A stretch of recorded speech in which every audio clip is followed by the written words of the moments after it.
Yukarıdaki şeyimizde devamı hürmetlik vatandaş nimedeydi şuna kılıp anlama. Türkiye Cumhuriyeti'nin prezidenti yani Başbakanı Erdoğan eski yüzü bolsa konservatif Müslümandı.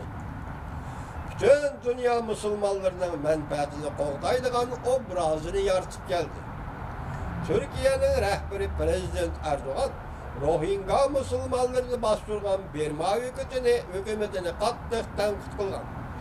Yani Palestin halkını kollaydı. Tahlilçi Akta mındak görsetti. Beijing'den Uygurlar tutan muamelesi halkara cemiyette bargan süre ayıpleşki uçurdu.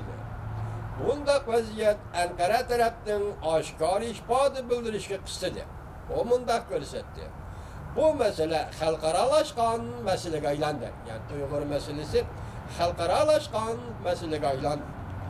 Dünyanın her qaysı yerlerden Uygur meselesiga inkasla qaytırıldı. Bolup mu Müslümanlar devletleri şunda kıldı. Şuna ola yani Ankara mecburiyet aslında inkas qaytırdı. Saylam siyasi yani bunun içindeki bir amıldır demiş. Uygurlarını kollaş sebeplik Türkiye'nin xil yoldan tahlil kılıvatınız tahlilci. Saylam siyasi yani bunun içindeki bir amıldır. Prezident Erdoğan'ın Adalet ve Terakkiat Partisi kiler ayda halkılık sayılarda elip verildiğin saylam ve keskin rekabet güdüşkünün.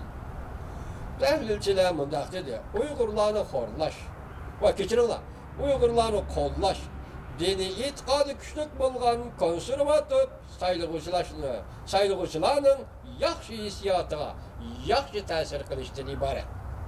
Tahlilçiler, Beijing, Ankara'ya texmi katlı iktisadi ceza elip verişi mümkün.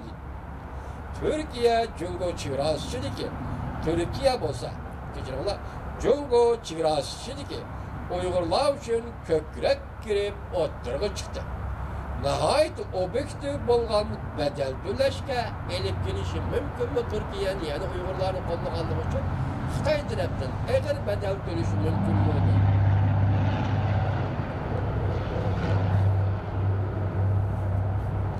Enlikti yani bir mavzu vatandaşta katkılın. Bu mavzu buraya külkülük. İkincisi mütehemlikini yaxşı bilisiz. Bu hem de siyaset sahasında şundak mütehemler aylangan bolsa bunun nemi çare desiniz. Yani şu külkiye, şu maskara bilen cevap verseniz de buldu. Bizden hazır devlet hukukumuz yok, devlet meydan durup fikir kılış hukukumuz yok.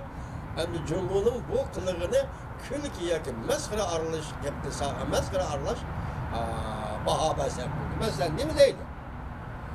Amerika bilen karşılaşış için Cumhur yadro kurallarını avval işletmeyimiz diye vədisini əməldən kaldırdı.